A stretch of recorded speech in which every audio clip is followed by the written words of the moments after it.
कहीं ना कहीं सारे वक्ताओं में ऐसी एक ओजस्वी भावना है कि शायद हम लोग कुछ ऐसा प्रस्ताव लेके आ रहे हैं जिससे हम लोग शाखाओं में या महासभा में कोई विकेंद्रीकरण कर रहे हैं।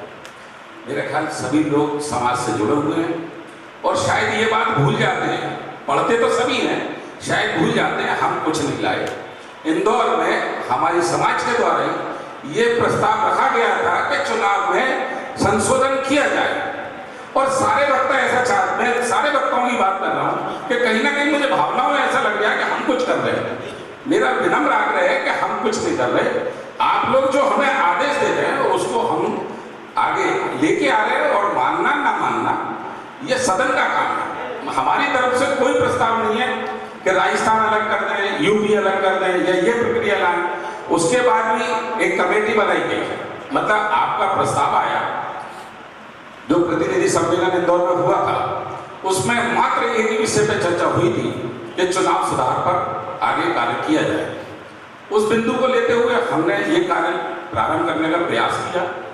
अलग अलग क्षेत्र से हमने विशेष सदस्य जो कहीं ना कहीं महासभा को पूरा जीवन समर्पित कर रहे हैं, उन लोगों को हमने इस कमेटी का सदस्य बनाया और सदस्य बना के जिनके विचार आए उन विचारों पर बात रखी। अब भी मेरा ये सब विनम्र सबसे आग्रह सदन में, क्योंकि आप सभी लोग हैं, ये कहीं ना कहीं आरोप आप पे डायरेक्ट लग गया कि हम ऐसा करना चाह रहे हैं या हम ऐसा बातें ना कहते हुए सीधी अपनी बात के सीधा अपना बिंदु रखें। अगले क्रम में भाई अंकुर जी अपनी बात रखें। बिना किसी भूमिका के बस दो बातें यहाँ पे पूछना चाहूंगा कि हमारे संस्थान के शायद केंद्रीय कार्यकारिणी के सदस्यों की संख्या जो है, केंद्र में सदस्यों की संख्या शायद 11,000 से ऊपर है। तो महानुभाव, कोई भी ऐसा प्रदेश है जहां पर क्या हम 11,000 लोगों को एक साथ इकट्ठा करके उनके रहने की, उनके खाने की, उनके पूरे सिस्टम को मैनेज करने की व्यवस्थाएं कर सकते हैं? क्या ऐसी कोई जगह है? अगर है तो शायद हम एक साथ कर सकते हैं, लेकिन अगर नहीं है तो निश्चित तौर पे विकेंद्रीकरण करने की आवश्यकता है। और सबसे महत्वपूर्ण चीज कि आवश्यकता आविष्कार की जननी है। पहले शायद चुनाव भी नहीं हुआ करते थे, अब चुनाव एक जगह होने लगे। जब शुरुआत में किसी महानुभाव ने बताया कि 1000 के आसपास लोग हुआ करते थे पूरी संस्थान में, तब एक साथ मिलजुल के बैठ के और एक अध्यक्ष का चुनाव कर लिया जाता था। जैसे जैसे लोग बात बढ़े तो शायद चुनाव की आवश्यकता हुई। और एक मेरे युवा साथी ने कहा कि कल को हम लोग ऑनलाइन वोटिंग की अगर बात करें तो वहां पे हैकिंग हो जाएगी। तो भाई साहब, पॉसिबिलिटीज हर तरीके की चीज की हैं, लेकिन हमें निश्चित तौर पे उन समस्याओं का समाधान निकालना पड़ेगा। जो भी नए फैसेट्स हम इस ऑर्गेनाइजेशन में ऐड करना चाहते हैं, उनके ऊपर निश्चित तौर पे खुले मंच से विचार होना चाहिए। अगर विकेंद्रीकरण आज की आवश्यकता है तो उसके ऊपर विचार होके एक ऐसा प्रोसेस बनना चाहिए जिस प्रोसेस में जो मिस्टेक्स हैं या फिर बूथ कैप्चरिंग या जो भी आप नाना प्रकार के विषय बता रहे हैं, उनको कैसे मिनिमाइज किया जा सके। तो निश्चित तौर पे जो नई नीतियां हैं उनको आना चाहिए। दूसरा जो अपना मुद्दा इस चुनाव से रिलेटेड है वो है राज्यभर रोटेशन का। तो महानुभाव, भारत में 28 से ज्यादा शायद ऐसे राज्य होंगे जहां पे पल्लीवाल जैन समाज के व्यक्तित्व मौजूद होंगे। तो मैंने उसमें पढ़ा कि एक बार राजस्थान का, एक बार उत्तर प्रदेश का, एक बार मध्य प्रदेश का, दिल्ली का और अन्य राज्यों का। तो महानुभाव, हम बाकी के जो इन 4-5 राज्यों के अलावा बाकी के राज्यों के व्यक्तियों को क्यों गौण कर दे रहे हैं? उन्हें क्यों सिर्फ एक आध बार ही मौका मिलना चाहिए, वो व्यक्तित्व आए?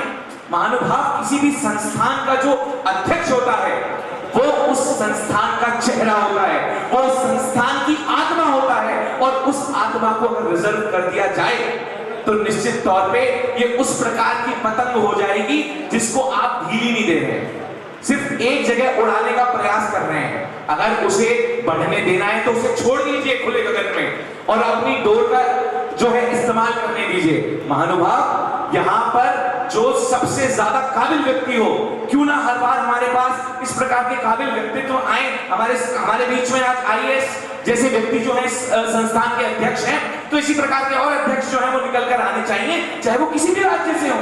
महानुभाव, मेरा आप सभी से यही निवेदन है, एक ऐसा निर्णय लीजिए जो समाज के हित में हो, जो पल्लीवाल महासभा के हित में हो, ना कि किसी व्यक्ति विशेष की कुछ आकांक्षाओं की पूर्ति के लिए हो। इन्हीं सब बातों के साथ अपनी वाणी को विराम देता हूं। धन्यवाद। प्रणाली है बहुत ही पुरानी हो चुकी है। मैंने भरतपुर का और इंदौर का भी इलेक्शन देखा, एक अच्छा प्रभाव उन्होंने नहीं छोड़ा। क्यों? इतना खर्चीला हो चुका है, कोई भी कराने से कतराएगा। मैं तो कहता हूँ जैसे आजकल बड़ी कंपनियों में एक सबके मोबाइल नंबर या आईडी रजिस्टर्ड कर ली जाती है, वैसे हर एक मेंबर की कर ली जाए और उन्हें इलेक्शन के टाइम में पासवर्ड एक दिया जाए, जिससे कि वो अपना वोटिंग दे सके। कुछ ऐसी व्यवस्था हो जो कम खर्चीली हो। बाकी ये मिलना जुलना तो कभी भी हो सकता है, अपनी जो तिमाही ये बैठक होती है उसमें भी हो सकता है, कोई जनरल बॉडी की वैसे बुला के वैसे भी हो सकता है। और जो इलेक्शन को खर्च करने का है वो इलेक्ट्रॉनिक से होना चाहिए। देखो कमी तो हर एक चीज में है, पर हमें उन्हें देखना चाहिए कैसे दूर हो। और इसके लिए हमारे यहाँ युवा प्रतिभा इतनी है, अगर हम उन्हें खोजें तो बहुत मिल जाएंगे। वो उस चीज को जो भी उसमें कमी रह जाए वो उसको पूरा करने की कोशिश करें। पर इतनी वो जो अभी कमियां निकली जा रही है, जो अभी पिछले भरतपुर में हुई, इंदौर में हुई, कम से कम उतनी तो नहीं होंगी। किसी को कहने का मौका तो नहीं मिलेगा। बाकी जो इलेक्शन की कमेटी है वो उसी तरह बने, एक कंट्रोल रूम बन जाए, वहाँ पर जब गिनती हो तो वहाँ के प्रतिनिधि वहाँ उनको इजाजत दी जाए वहाँ जाने की। तो मेरा तो यही विचार है, इलेक्ट्रॉनिक सिस्टम से ही होना चाहिए। और जहाँ पर कुछ ऐसे स्थान हो जहाँ पर हमारी मेंबर भी हो और वहाँ नेटवर्क वगैरह ना हो, तो पास के इलाके में जाके वो कुछ इस तरह का अपना प्रबंध कर लें। ऐसे बहुत कम ही लोग होंगे, बाकी सबके पास व्यवस्था है, नेटवर्क की है। तो मेरा तो यही विचार है, इस तरह का होना चाहिए ताकि कम से कम खर्चा हो सके। मैंने जानकारी भी निकाली थी, लेकिन मेरा कहना यह है जैसा सुभाष जी ने प्रस्ताव रखा है, आप सब लोग विचारें और विचार कर उसके नुकसान और फायदे सब जोड़ें, तब उस विषय में आगे बढ़ाएं, नहीं तो इस विषय को वहीं पर छोड़ दें। आप सब सुझाव देना, क्योंकि क्या इसमें कमेटी ने कुछ खामियां पाई, कुछ अच्छाई पाई, इसलिए वो प्रस्ताव बनाकर आगे नहीं रखा। लेकिन फिर क्योंकि आज सुभाष जी ने बात रखी है, तो आपको अगर ये बात अच्छी लगती है तो आप भी खामी और अच्छाई दोनों अपनी रखना। सदन जैसा चाहेगा अपन आगे वैसा काम करेंगे। मैं विनोद जी दिल्ली से आपसे आग्रह की बात कहूँगा, जो वर्तमान में अपनी प्रतिक्रिया चुनाव की चल रही है उसको वैसे ही रखा जाए, उसके अंदर नो चेंज किया जाए। मेरा अपना विचार है, समाज को संगठन और एकता की तरफ विचार करना चाहिए, हमको समाज को कैसे जोड़ना है। क्योंकि मैं उस प्रतिक्रिया को चेंज करूंगा तो मेरा इन लोगों से आप लोगों से मिलना बिल्कुल बंद हो जाएगा, इसको कोई नहीं जानेगा। मैं आज अगर इंडिया के लिए जी रहा हूँ, आज हमें वर्ल्ड के अंदर जाना है तो हिंदुस्तान को आगे बढ़ाना होगा, अपनी समाज को आगे बढ़ाना होगा। धन्यवाद। ये कहता हूँ कि रोटेशन की आवश्यकता अलवर शाखा को नहीं है। अलवर की तरफ से मैं निवेदन करना चाहता हूँ कि रोटेशन की कोई आवश्यकता मतदान के लिए नहीं है। दूसरा, मैं विकेंद्रीकरण के पक्ष में हूँ। क्यों? इसको खर्चे को भी मिनिमाइज करने का अपना तरीका अपन ढूंढ सकते हैं। जैसे कि जो 2 साल में चुनाव होने संस्था के, वो 3 साल में हो, शाखाओं के भी और सेंट्रल के भी, और उस चुनाव के साथ की 2 बेटियां लग जाएं, एक सेंट्रल की और एक शाखा की, और उस खर्चे को शाखा ही वहन करें और इस खर्चे से ही, उसी खर्चे से हम विकेंद्रीकरण करते हुए और ये काम आसानी से कर सकते हैं। और उसका खर्चा भी वो शाखा अपना तय करेगी जब वहाँ का चुनाव होगा। और एक पैरिटी भी आएगी कि कोई चुनाव 4 साल में करता है, कोई 3 साल में करता है, कोई 2 साल में करता है, कोई 6 साल तक नहीं कराता है। तो इस चीज़ की कभी रुकावट होगी। और मैं समझता हूँ हर शाखा अपना वोट अनिवार्य रूप से कराएगी खुद का अध्यक्ष का, तो इसके साथ ऑटोमेटिक इसके हो जाएगा, तो उसी खर्चे में अपना सब कुछ कर सकते हैं, केंद्रीकरण हो जाएगा। मेरा अपना निजी सुझाव है कि रोटेशन तो बिल्कुल नहीं होना चाहिए। किसी सेवा भाव, किसी का अधिकार है उसका हनन नहीं होना चाहिए। बाकी रही विकेंद्रीकरण की बात, विकेंद्रीकरण में सदस्यों का चुनाव कर लिया जाए, क्षेत्रवाद। सदस्यों के चुनाव से एक प्रतिनिधि सम्मेलन बुला करके सदस्यों द्वारा पदाधिकारियों का चुनाव, अध्यक्ष, मंत्री और महामंत्री का चुनाव करवा करके इस तरह से प्रक्रिया हो जाए तो मेरा अपना सुझाव है जी। सदस्यों द्वारा मंचस्थ सभी पदाधिकारीगण, सभागार में उपस्थित सभी महानुभावों को मेरा सारा जय जय। आज हम एक साल के बाद, कोरोना कालखंड के बाद पुनः कोरोना कालखंड में ही उपस्थित हुए हैं और चर्चा चल रही है कि चुनाव के सरलीकरण कैसे किया जाए। चुनाव के सरलीकरण की बात इंदौर के चुनाव के बाद निकली।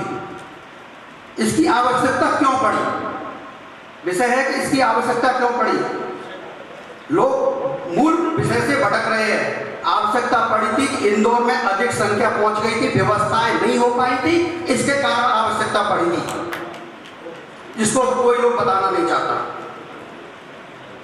अगर महासभा को बटवृक्ष बनाना है तो हमारे 9,000 या 11,000 सदस्य हैं। सभी मतदाता अगर एक जगह जाकर वोट डालेंगे, आपसी सामंजस्य बढ़ेगा, आपसी मेलजोल बढ़ेगा, समाज में भाईचारा बढ़ेगा और समाज में जो समस्या आ रही है शादी विवाहों की, वो भी दूर इस समस्या से होगी। इसलिए चुनाव एक ही जगह होना चाहिए। रही रोटेशन प्रणाली की बात, मैं रोटेशन प्रणाली का समर्थन करता हूं। समर्थन क्यों करता हूं? समर्थन इसलिए करता हूं कि अगर एक जगह की पूरी टीम पहुंच गई तो वो क्षेत्र का एक हिसाब से अपना व्यवस्था अपनाएगी। अगर उत्तर प्रदेश से, मध्य प्रदेश से, राजस्थान से, दिल्ली से चारों जगह के पदाधिकारी होंगे, निश्चित ही समाज का विकास होगा और महासभा का विकास होगा। इसलिए मैं रोटेशन प्रणाली की समर्थन करता हूं। दूसरा, भाई ने कहा कि 28 राज्य है, ठीक है, 28 राज्य, कार्यकारिणी सदस्य 28 राज्यों से क्यों नहीं कर लेते हो? फिर तो महासभा का जो कार्यकारिणी सदस्यों की संख्या 100 के ऊपर पहुंच जाएगी।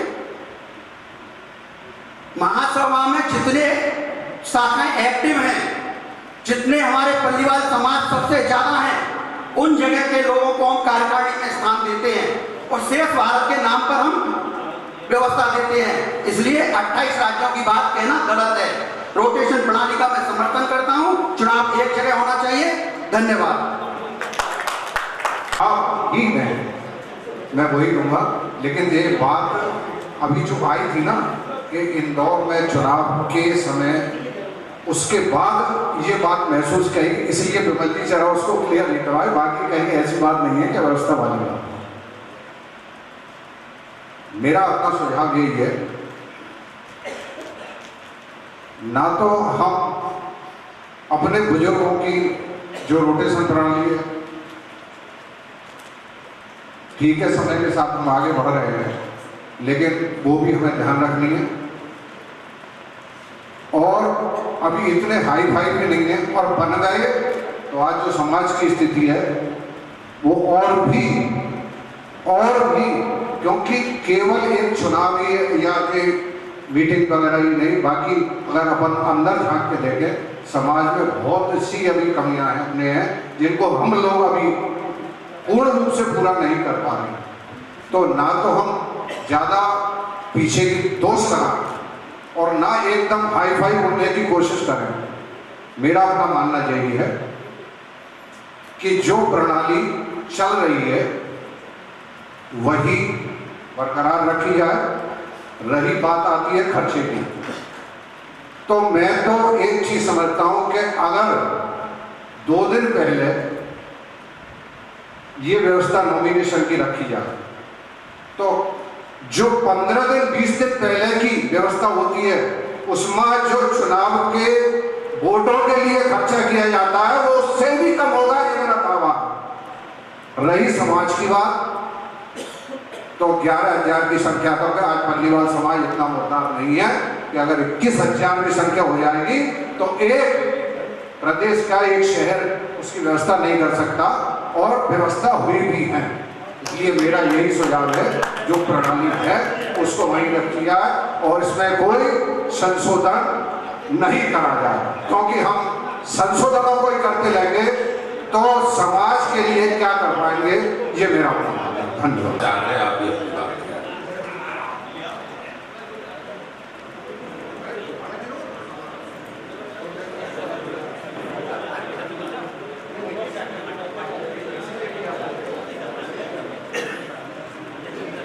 सर, मेरा इस मामले में सुनाव है। मैं भी रोटेशनल प्रणाली से चुनावी प्रक्रिया जो भी चल रही है, वो चुनावी प्रक्रिया अभी 15 दिन पहले मैंने जो नॉमिनेशन की वो प्रक्रिया चालू रखी जाए। और इसके अलावा जैसे अलवर डिस्ट्रिक्ट है, इसके जो भी सारे बूथ्स हैं, इनके चुनाव के लिए सबको डिसेंट्रलाइज किया जाए कि जो चुनाव है अलवर के जो भी सब सेंटर्स बनाए हुए हैं उनके चुनाव अवन सेंटर्स पर सबके किया जाए। जैसे अलवर में नौगावा, लक्ष्मणगढ़ जो भी हैं मेंबर्स के चुनाव, मतलब जैसे अलवर डिस्ट्रिक्ट मेन जगह है तो चुनाव यहाँ पे हो इनके, और हर जो बड़े बड़े सेंटर्स हैं उनके चुनाव वहाँ पे हो। इसकी सारी जिम्मेदारी जो है यहाँ की क्षेत्रीय कार्यकारिणी को दी जाए, वो क्षेत्रीय कार्यकारिणी पूरी जिम्मेदारी ले। और उसकी दो बातें हैं इसमें कि या तो जो बैलेट पेपर्स की पेटियाँ हैं उसकी जो तीनों मेंबर्स हैं, जो कैशियर, अध्यक्ष और मंत्री, ये तीनों मेंबर्स बैलेट अपनी पेटी को जहाँ भी जो भी अध्यक्ष का कार्यालय हो वहाँ पे उस पेटियों को वहाँ पहुँचाए और उसकी काउंटिंग वहाँ हो। या दूसरा ये चुनाव हो, दूसरा मेरा सुझाव इसमें है कि उसकी काउंटिंग लोकल स्तर पर जहाँ वोटिंग हो वहीं पे काउंटिंग हो, और काउंटिंग के बाद में जो भी मेंबर्स को जितने वोटिंग मिले हो उसकी सूचना वहाँ दी जाए, और उसके बाद में उसका निर्णय सेंट्रल कमेटी जो है वहाँ उसका डिसीजन ले। और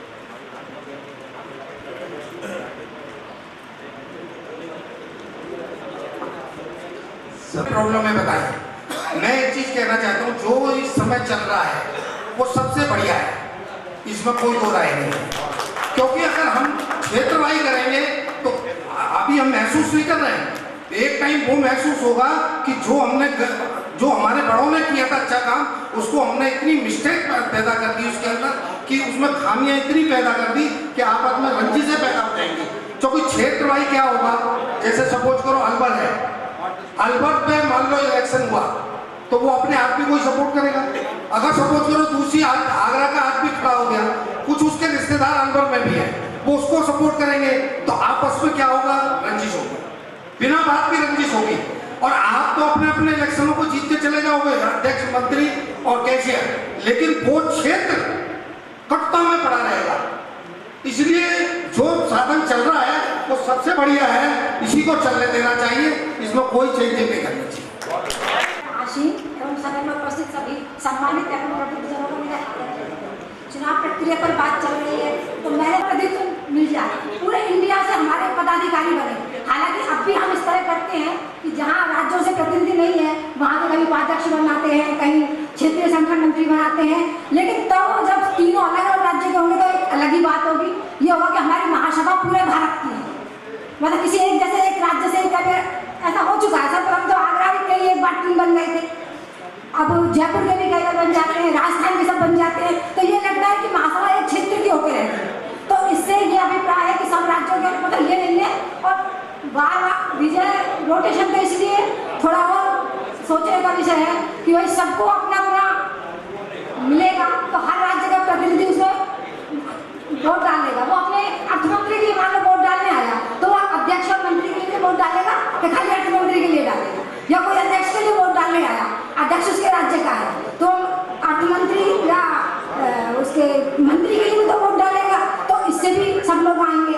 और अगर रही खर्चे की बात, अगर हम विकेंद्रीकरण करते ठीक है 80% वोट डालेंगे, लेकिन अगर ऐसे तो ऑनलाइन से 100% वोट डालेंगे। और विकेंद्रीकरण के लिए भी डॉक्टर में खर्चा, जैसे पहले लोग बोल चुके हैं कि खर्चा कम नहीं होगा, उल्टा बढ़ेगा, लेकिन आप विकेंद्रित हो भाई शाखा करेंगे तो शाखा भी में भी हम ही लोग हैं, कोई बाहर के लोग तो हैं नहीं, केंद्र में करेंगे तो भी हम ही लोग हैं। पता वो पुरानी कहावत है, खरबूजा कटेगा चाहे छुरी खरबूजे में गिरे, चाहे खरबूजा छुरी में गिरे। तो आप जो भी निर्णय लें, प्रभुत्व जो है, मैं महासभा से बहुत पहले से जुड़ी हुई हूँ, पर मैं हर अधिवेशन में पहुँचती हूँ और मैं बाहर खड़ी होकर सुनती हूँ। यह एक बात है कि अपने मंच में जाकर विचार प्रस्तुत नहीं करती। आपने मैं सन 88 से महासभा के हर गतिविधि पर नजर रखती हूँ और घर में चर्चा होती है वो भी पूरी सुनती हूँ। उस दिन जूम पर जो मीटिंग हुई थी उसमें भी मैं उपस्थित रही थी, और मैंने उसके बाद अध्यक्ष जी को फोन मिलाया था और उनसे बात नहीं हो पाई। बाद में मैंने महामंत्री जी को फोन मिलाया था और उस समय भी अपने व्यक्तिगत विचार प्रस्तुत किए थे। मेरा ये आप सब लोग प्रबुद्ध हैं, समाज के हित में सोचते हैं, जो भी डिसीजन लें किसी एक बात को लेकर नहीं लें कि मतलब हमने रखा है तो ये काम होना ही चाहिए। हम जहाँ हमने प्रस्ताव रखे हैं जो आपको समाज के हित में लगे, संस्था के हित में लगे, उसे लो। और ये सामाजिक संस्था है, कोई राजनीतिक संस्था नहीं है। हम सब जगह अपनी वोटिंग कराएंगे तो वही वाली बात, निर्वाचन अधिकारी चुनाव करें, हर अधिकारी वहाँ पर क्या बोलते हैं प्रतिनिधि नियुक्त करे भाई जो उनका चुनाव देखेगा, तो इससे भी खर्चा कम नहीं होगा, खर्चा भी बढ़ेगा, कटुता भी बढ़ेगी। और एक जगह मिलने से किसी भी बहाने से हम मिलेंगे, कम से कम सब लोग मिलेंगे तो सही। और 11,000 तो कभी भी कोई भी कार्यक्रम हो 100% उपस्थिति कभी भी कहीं भी नहीं होती, किसी भी कार्यक्रम में नहीं। आप एक घर का कार्यक्रम भी करो तो हो सकता है बच्चा रह जाएगा, तो ये तो कोई बात नहीं हो।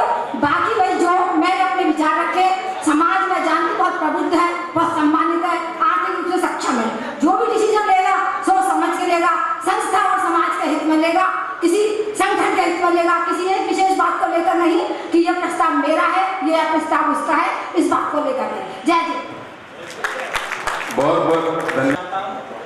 कि सोच को बदलो तो सितारे बदल जाएंगे, नजर को बदलो तो नजारे बदल जाएंगे। इस बैठी हुई किश्ती को कोई बदलने की जरूरत नहीं, केवल उन दिशाओं को बदलो तो किनारे बदल जाएंगे। उन कमियों को ढूंढ लें हम, जिससे जहाँ इस प्रक्रिया में बाधा आती है।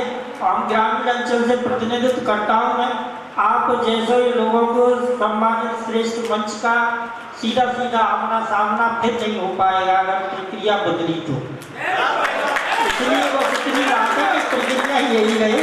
बहुत बहुत प्रक्रिया पर सभी का जोर है कि नहीं रखना चाहिए, और दूसरा विकेंद्रीकरण पर विचार करना चाहिए। ये दो विचार ज्यादातर आए, सबने अपने अपने दिए हैं, मैं ज्यादातर की बात कर रहा हूँ। अभी किसी भी चीज को अपन हाँ ना नहीं कर रहे। जैसे ज्यादातर लोगों ने कहा कि ऐसा होना चाहिए, कुछ लोगों ने कहा विकेंद्रीकरण नहीं होना चाहिए, कुछ लोगों ने कहा रोटरेट होना चाहिए, ज्यादातर लोगों ने कहा रोटरेट नहीं होना चाहिए। तो दो विचार सर्वाधिक रूप से उभर के ऊपर आए हैं। अब हम इन दोनों विचारों पर 5 मिनट 10 मिनट विचार कर लें, फिर जैसा कहेंगे सदन उस पर अपन फाइनली निर्णय ले लेंगे। ना तो इस कार्यकारिणी का था, तो सुझाव आए थे और निर्णय था सम्मेलन का, इंदौर वाले सम्मेलन का था कि इस प्रक्रिया को सुधार करना चाहिए।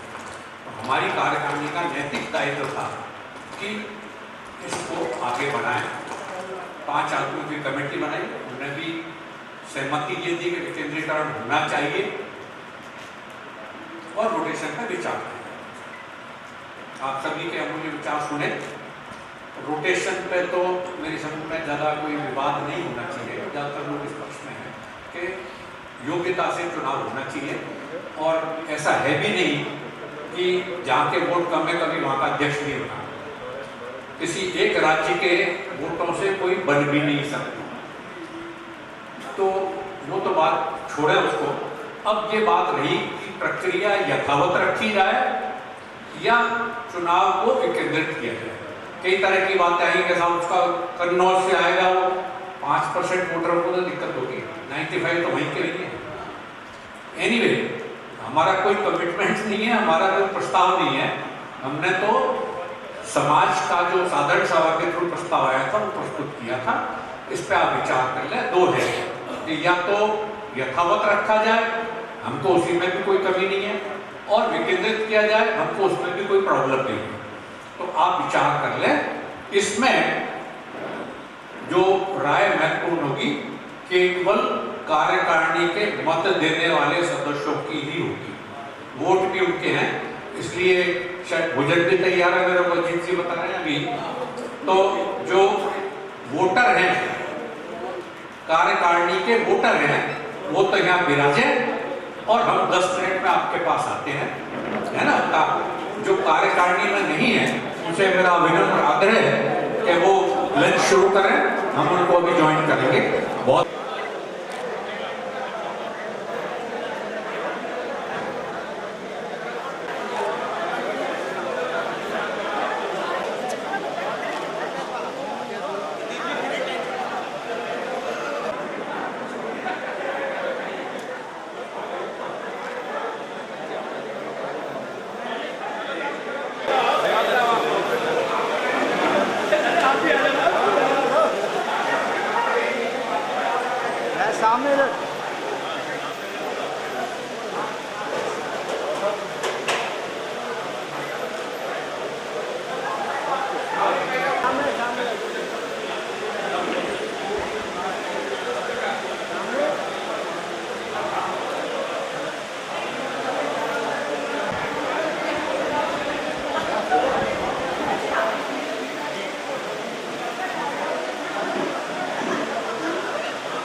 प्रारंभ करूंगा। जो महानुभाव जो सदस्य हमारे नीचे हैं, कृपया शीघ्रता से आ जाएं। मैं एक सेशन के बाद जो मीटिंग का स्वरूप है उसको अपन सबकी जानकारी में देना और आगे क्या है मिनट्स में और क्या हमारे बैठक के और क्या पॉइंट रह गए हैं। उसके अलावा जिन सदस्यों को वोट्स डालने का राइट्स नहीं था वो सभी सदस्य नीचे गए थे, पर जो सदन ने निर्णय लिया उससे मैं आपको अवगत कराना चाहूंगा। दो बिंदु सभी के सामने मैंने रखे थे, उस समय सभी लोगों ने दोनों बिंदु सुने थे और उन दो बिंदु पे कार्यकारिणी सदस्य जो हमारे यहाँ उपस्थित थे उनसे हमने विचार लिए और उन दोनों विचारों में जो सर्वाधिक कार्यकारिणी सदस्यों ने अपना मत दिया है वो इस बात पर दिया है कि जो व्यवस्था विधान में जैसी चल रही है उसको वैसा ही रहने दिया जाए।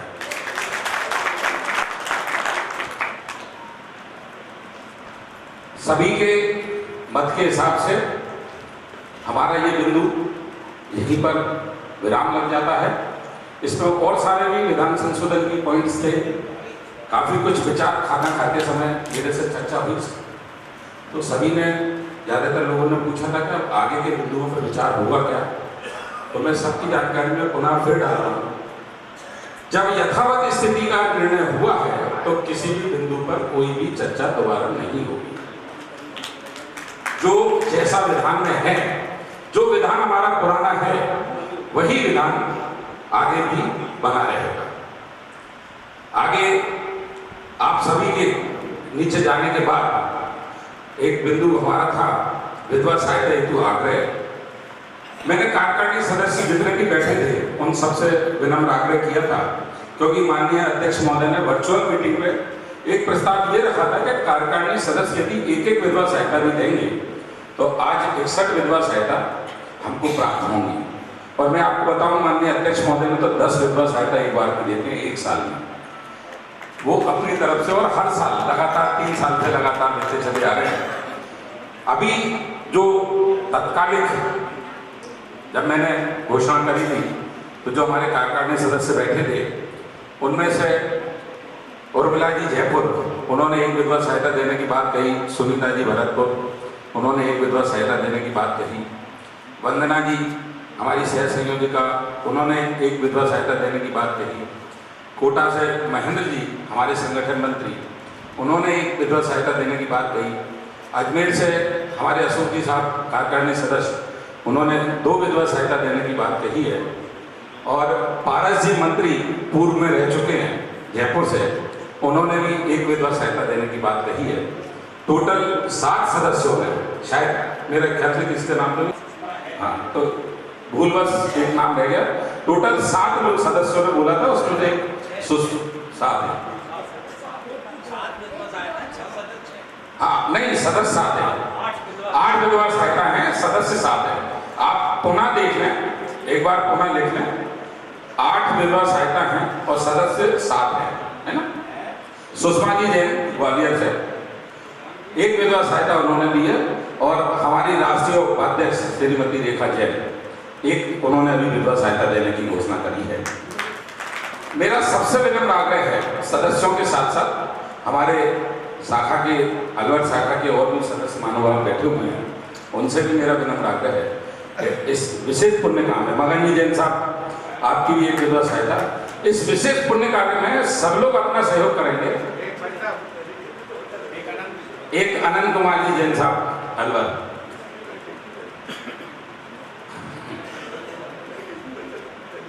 ये टोटल अभी तक 9 हो चुकी हैं। 10 विधवा सहायताएं 9 सदस्यों के द्वारा 10 हो गए हैं।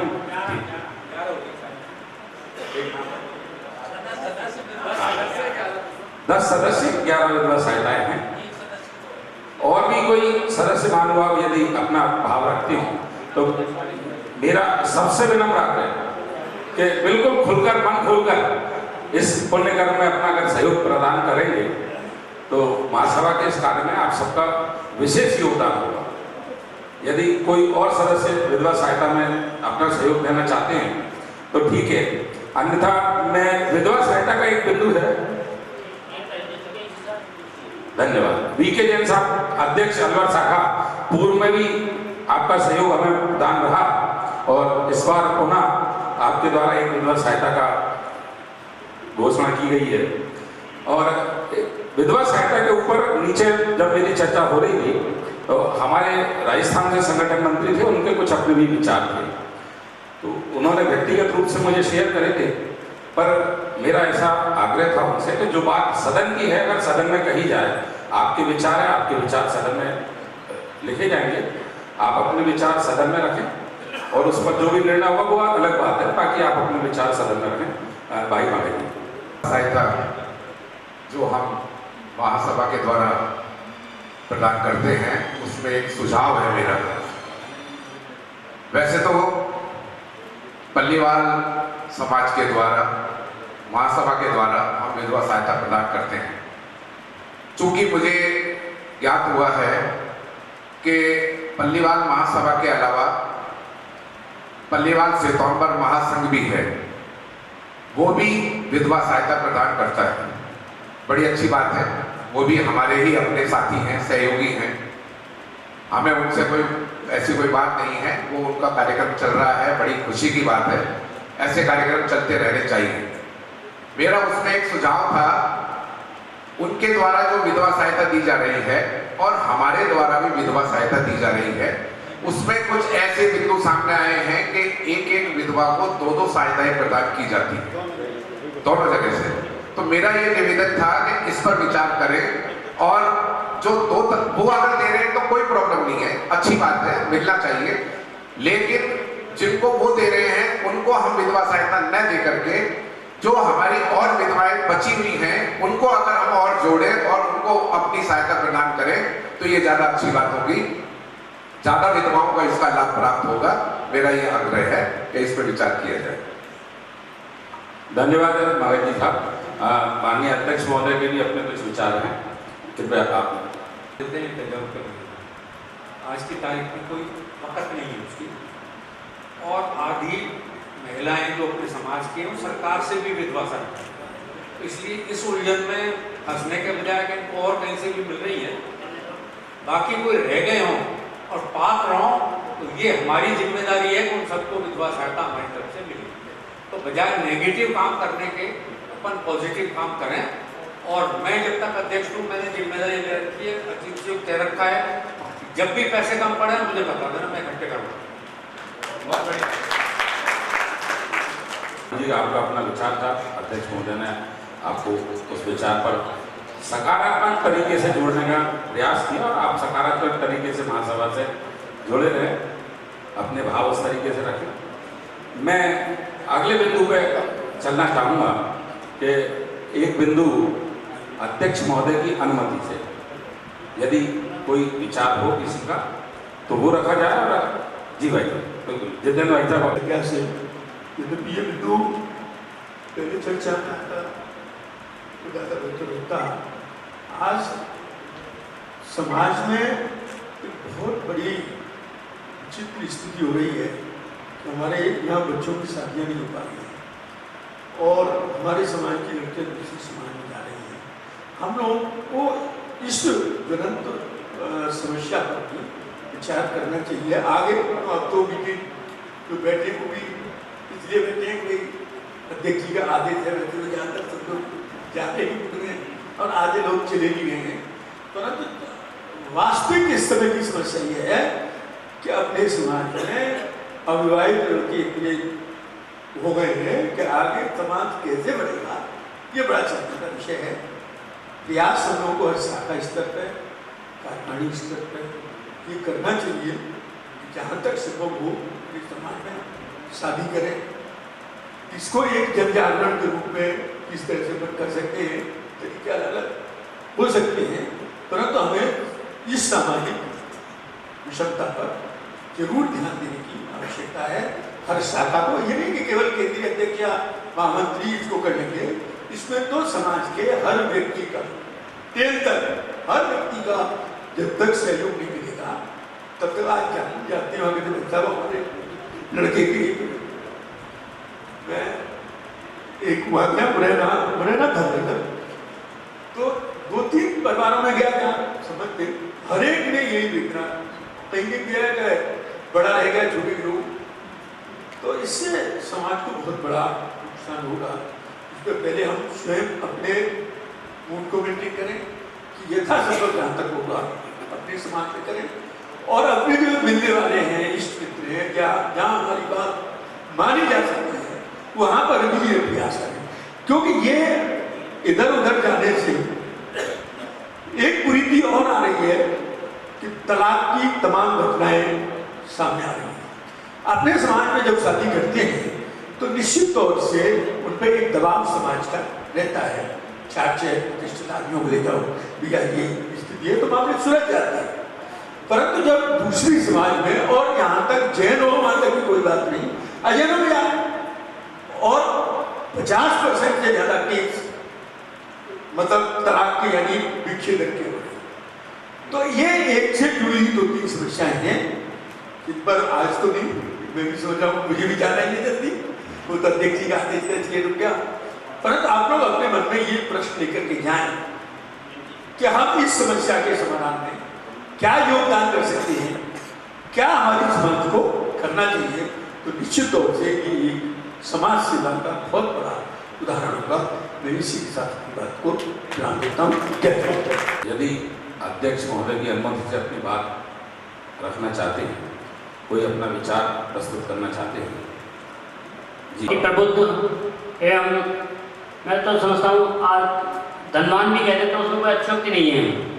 इस समाज में विदित 3 या 4 वर्षों में 1-1 करोड़ के 3 भवन बनाए हमने तो इतनी कैपेसिटी है हमारी लेकिन वो कैसे संभव हुआ हमारा आपके तक कितने नियम कानून थे लेकिन फिर भी हमने एक अध्यक्ष चुना और चुनाव में नहीं कराया जाता। अब पिछली बार मजबूरी मानकर 3 कराए उसके बाद भी सेलेक्ट होने के बाद भी वो हमारे मंत्री और कोषाध्यक्ष भी ये चाहते हैं कि एक ही पद का चुनाव हो तो इस चीज को मैं कहना चाहता हूँ चाहे आपने कितने प्रावधान है लेकिन अलवर सागर के लिए प्रावधान रखा जाए तो ये किसी भी जिम्मेदारी को सहन करने के लिए सक्षम है अलवर सागर चाहे कितना भी बड़ा सम्मेलन कराएं कितना भी बड़ा कोई भी काम हो दिन हम उसको बखूबी निभाएंगे तो इसलिए इस चीज को गौर किया जाए चाहे और कहीं समस्या नहीं है लेकिन हमारे समाज में हम यूनाइट रहना चाहते हैं हम अवेयरनेस फैलाना चाहते हैं समाज में इसे इसको गौर किया जाए इसको रखा जाए और समाज के लिए बहुत बड़ा योगदान कर सकते हैं इसका ये हमको इस तरह रखा जाए।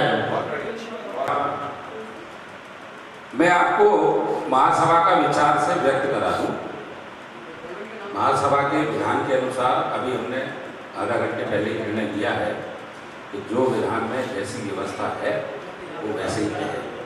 विधान के अनुसार तीनों पदों पर चुनाव होना चाहिए चाहे शाखा हो या महासभा हो पर इसका एक रास्ता जो शाखा व्यक्तिगत रूप से ले सकती है मतलब इसमें फिर विधान की आड़ नहीं आनी चाहिए। कोई भी शाखा यदि ऐसा चाहती है कि एक पद का चुनाव हो वो फार्म भरवाएं अपने अनुकूलता से उसका निर्णय कहीं ना कहीं विरोध होता है तभी तो ये सब बात आती है सामने। आज पूरे देश के अंदर 2 जगह बड़ी ही ताकत से चुनाव होते हैं एक जयपुर और एक अलवर 2 शाखाएं ऐसी हैं जहां पर मुझे मेरे 2 साल के कार्यकाल में ऐसा महसूस करना पड़ा कि शायद महासभा का भी चुनाव इतना गर्मजोशी से नहीं होता जितना शाखा का चुनाव होता है।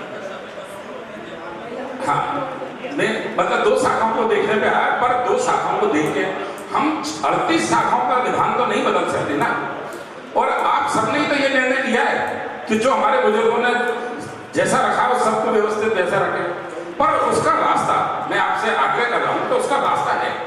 आप सब लोग बड़े सक्षम हैं विवेकशील व्यक्ति हैं आप अपने यहाँ रास्ता निकालें कि आपस में बैठ के एक नियुक्त करना और वो एक आपस में मिलकर उस पर महासभा बिना किसी के उंगली करे कोई आपत्ति कभी भी नहीं करती। यदि कोई उंगली करता है महासभा में लिख के देता है तभी महासभा उस शाखा पर बात करती है तो ये सहज एक रास्ता है। बाकी रही बात आपने जो कहा विधान बदलने की तो वो अब संभव नहीं है और कोई सदस्य यदि अपनी बात कहना चाहते हो तो कहें नहीं तो फिर सभी को कहीं ना कहीं जाना है। हाँ, सभी को कहीं ना कहीं जाना है। टाइम की अलवर इतनी दूर में से आए हैं, 1.5 साल बाद सब लोग अपने अपने रिश्तेदारों से मिलना चाहते हैं, बहुत भावुक हो रहे हैं। तो अगर अध्यक्ष महोदय अनुमति दें तो मैं इस मीटिंग को यहाँ विराम करूंगा। उससे पहले अध्यक्ष महोदय आभार व्यक्त करेंगे। उसके बाद शाखा का आभार व्यक्त होने के बाद हम हमारे साथी जो भी कोरोना में गए हैं, बहुत सारे हमारे साथी गए, 2 मिनट का मौन रख के उन सभी के लिए भावपूर्ण श्रद्धांजलि अर्पित करेंगे। पहले अध्यक्ष महोदय द्वारा अलवर शाखा का आभार और आप सबका आभार।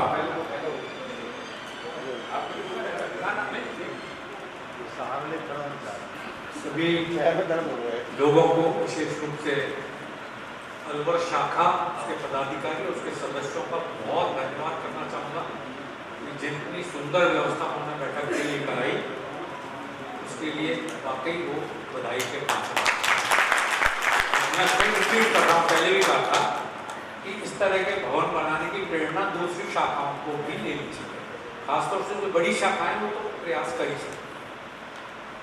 जहाँ तक विजेंद्र जी की समस्या का प्रश्न है, मैं इस समस्या से अवगत हूँ, लेकिन इसका तरीका भी है। अगर आप कह रहे हो हम सब शाखा वाले चाहते हैं कि चुनाव खाली अध्यक्ष का हो, तो उसका तरीका है कि जब चुनाव की घोषणा हो, सेक्रेटरी और ट्रेजरर के लिए फार्म मत भराइए, और जब अध्यक्ष का चुनाव हो तो उसके अनुसार फार्म भरा लीजिए। किसी तरह की ऑब्जेक्शन नहीं होगी, तो क्या हो तो पद तो खाली रहेगा।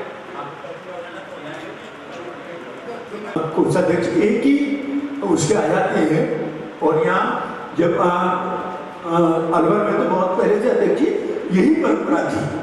परंतु हुआ क्या कि एक बार चुनाव हुआ तो कुछ लोगों ने महासभा में जाकर के इसको प्रतिष्ठा का प्रश्न बना लिया, और ऐसा प्रतिष्ठा का प्रश्न बना, ऐसा बना कि 2-3 साल बड़ी शाखा को एक तरह से अपमानित होना पड़ा। हाँ, सस्पेंड कर दिया था, आपने इनको पढ़ा दिया। वो लोग कहीं अलवर से गए तो हमें नहीं। अब फिर अगर चुनाव कर दिया तो उस समय भी क्या था कि इनके नामांकन वाला भर चुके थे, ये स्थिति थी। तो एक ही पद पे डोनर कहा था अगली बार से मान लेंगे आपकी बात, फिर भी इनको सस्पेंड किया गया था। अब आज फिर अगर इनको कहते हैं तो आप अपने स्तर से कर लो, परंतु अगर वहां आ रहा है तो फिर इनको खोल के देख रहे के खिलाफ नहीं होना चाहिए। आम सहमति से जो मर्जी कर लो आप, उसमें कोई दिक्कत नहीं। चलो खैर ये एक बात थी। चलो हमारे साथी दूर दूर से आए, कोई ग्वालियर से आया, कोई जौरा से आया, कोई मुरैना से आया, पूरे आगरा से आए हैं। सबको भी कष्ट तो होता ही आने जाने में, लेकिन आपकी सबकी सहभागिता रही, उसके लिए बहुत बहुत आभार। हमारे ऊपर एक नैतिक दायित्व था कि जो हमको मैंडेट दिया था साधारण सभा से, उसके अनुसार हमने विधान कमेटी बनाई, आपके सामने रखी। आपने साधारण सभा की बात नहीं मानी, वो पुरानी साधारण सभा थी, नई कार्यकारिणी ने नहीं मानी। सबको स्वीकार है, किसी को तकलीफ इसमें नहीं है। तो जो कुछ भी हुआ आज बड़े सौहार्दपूर्ण ढंग से सबने अपनी अपनी बात रखी, नहीं तो गर्मा गर्मी होकर और फिर माहौल बिल्कुल बिगड़ जाता है। लेकिन शायद इसका एसी वेसी का प्रभाव रहा होगा, सब ठंडे। तो एक बार सभी को बहुत बहुत आभार, धन्यवाद, जय जी। सभी को 1 मिनट मैं हमारे आपके लिए मैं अध्यक्ष महोदय और महामंत्री जी और सभी पदाधिकारियों का शाखा की ओर से बहुत बहुत आभार व्यक्त करता हूँ, धन्यवाद देता हूँ। सभी जो बाहर से पधारे हुए आगंतुक महानुभाव हैं, कार्यकारिणी सदस्य हैं, वो यहाँ आए। हमारे किसी भी कृत्य से, हमारे किसी भी कार्य से कोई कमी रही हो तो मैं सबसे करवत प्रार्थना मांगते हुए क्षमा चाहता हूँ, और यदि कोई गलती हुई भी है तो उसे भुलाएं नहीं, मुझे बता दें ताकि आगे मैं उसको सुधारने का प्रयास करूं, और उसके लिए मैं सर धन्यवाद। जो एक ना मैं आपको देखूं कि जो भी बाहर जाने वाले महानुभाव हैं और जो रात्रि भोजन नहीं करते हैं और जिनको वहाँ पहुँचे तक रात हो जाएगी, उनके लिए भोजन के पैकेट हमारे पास तैयार हैं। वो कृपया नीचे से और जाते समय हमें बता दें ताकि हम उनको उपलब्ध करा सकें।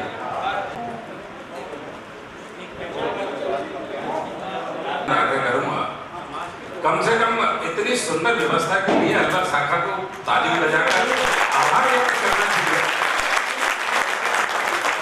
और दूसरा, मन खोलकर, मतलब सबको लगती है कोई आगरा से है, कोई जयपुर से है, निसंकोच हमारे मगन जी हैं, अध्यक्ष महोदय हैं, सचिव नरेंद्र जी मास्टर साहब हैं, किसी से भी भोजन पैकेट की बात कहें तो उन सबको भी अच्छा लगेगा। उन्होंने मुझसे नीचे भी कहा था कि यदि कोई ऐसा सदस्य हो तो सभी लोग जो भी जाना चाह रहे हैं, भाई कई लोग तो रिश्तेदारों के जा रहे हैं लेकिन कई लोग डायरेक्ट भी जा रहे हैं, मेरा निवेदन है कि सब लोग खुले मन से भोजन लेकर जाएं। भोजन की व्यवस्था अलवर शाखा ने बहुत सुंदर व्यवस्था की है और वैसे मैं तो इसलिए भी ज़्यादा प्रसन्न हूँ कि मेरे लिए तो कल से व्यवस्था अलवर शाखा ने की है, बहुत सुंदर व्यवस्था।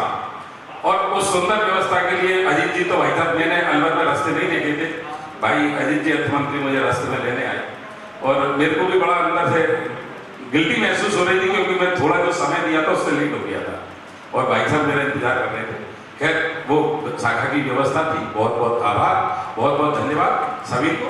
2 मिनट के लिए हमारे जितने भी साथी अनायास कोरोना काल में चले गए हैं उन सबका मौन देकर श्रद्धांजलि अर्पित करेंगे और सभा समाप्त करेंगे।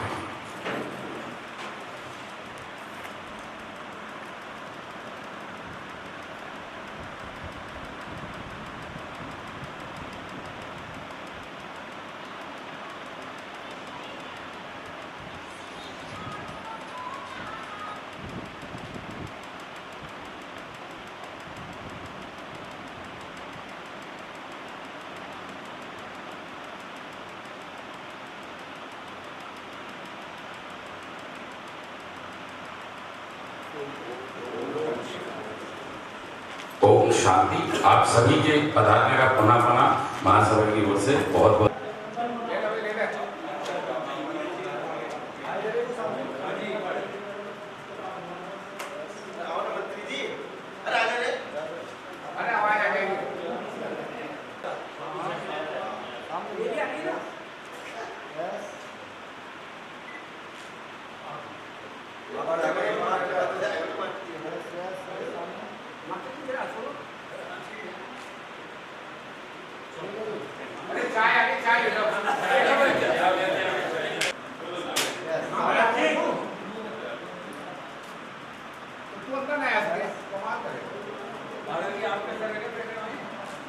इधर आ जाओ साहब, आप कैमरे में तो चले जाओ। ठीक है।